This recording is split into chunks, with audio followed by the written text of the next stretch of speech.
Okay, 25 September, Friday, yay! We are doing the solving quadratics with imaginary answers. And then we're going to talk about what is a complex conjugate. What is it? So first, solving. So we know what imaginary answers are. Remember, when you take the square root of a negative number, that's always I. Right? And so if I was solving a problem like this, x squared equals negative 9, well, I'd have to take the square root of both sides, and see, I'd be taking the square root of a negative number. Well, heck, I know how to do that. Negative 1 times 9. I know the square root of 9 is 3. I know that is I, 3I. Right? The answer. Yay! Now then, when you find square roots, there are always two answers. One of them's positive and the other one's negative. So we can write that down. Positive 3i or negative 3i. And if you're really lazy and don't want to write it twice, you could do this. Plus or minus 3i. Because see, that says positive 3i and negative 3i. Same thing. How about that? Woo! Let's try another one. What if we had 2x squared plus 98 equals 0. Well, you can only solve a quadratic if you can get x squared by itself. So I'm going to have to move this guy over here. 2x squared. I'm going to subtract 98. And I get negative 98 on this side. Well, I know I can't do anything until x is by itself, so I have to divide by 2. Look what I get. The square root of negative 49. Heck, I know the answer to that. That is negative 1 times 49. Square root of negative 1 times the square root of 49. And that's 7i. Right? So once again, we can write plus or minus 7i, because there are two answers. When you take the square root of anything, there are two answers. And that's that half. That's all there is to that. Now, what is a complex conjugate? Well, first, what's a complex number? Complex just means it's got a real part and an imaginary part. The imaginary part has I next to it. The real part doesn't, right? So this is real and this is imaginary. So every number in the whole wide world can be written as a complex number. So if you say you go to class and you have 23 kids in your class, well, then there would be 23 plus 0i, because there's not any imaginary friends, well, unless you brought your imaginary friend to class, right? So 23 real people and 0 imaginary things, right? When we're solving this problem, this number right here, remember, we said the answer to the square root of negative 49. Now you could write 0 plus 7i. That's one of the answers. And see, that would have no real part at all.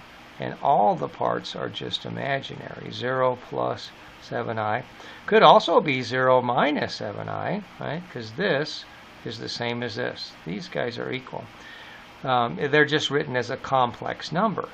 It has a real part and an imaginary part. Okay? So, what's a conjugate? That's the thing. So if I had the number 7 plus 6i, a conjugate is something that you could multiply and would make the i's cancel out. They would go away, right? That's what a conjugate is. But we don't have to multiply them today. All we have to do is find what makes a conjugate. And the deal is, a conjugate is exactly these two numbers, exactly. With the change, the sign has to be the opposite in the middle, right? So, this is the conjugate of this one. If this is the original, this is the conjugate. So, quick and fast, one of the imaginary parts has to be positive and the other one has to be negative. Everything else stays the same. One of the imaginary parts is positive, the other one is negative. So if I had this, 11 minus 3i, what would the conjugate have to be? Well, if one of them has to be positive and one of them has to be negative, and everything else stays the same, well then this guy has to be the conjugate. Conjugate, right? Conjugate. Because one of them's positive and one of them's negative. Now, it gets even trickier when you start with a negative number. So what if I started like this? What if I said negative 22 minus 7i? Well, you know, if this is my original, then my conjugate has to be negative 22 plus 7i. Remember, the only thing that changes is the I is negative in one and the I is positive in the other.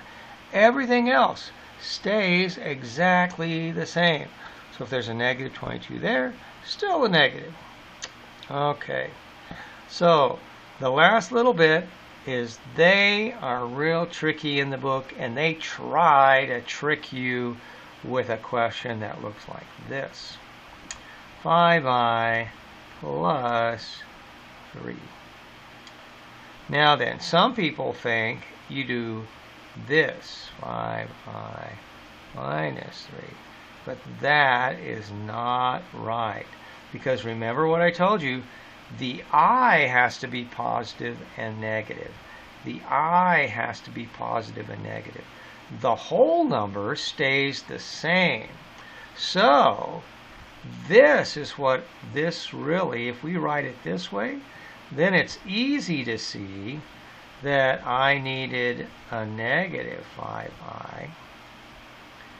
This is the conjugate of this. So if 5i plus 3, the conjugate would be this, 3 minus 5i. Why? Because this is the same. This is the same as my original one, because it doesn't matter what order you add things in, right? But it does matter when you're doing conjugates. The I has to be positive in one and negative in the other. So, that's what it is. You should be able to do page 97 on your homework by now. Okay? See you next week.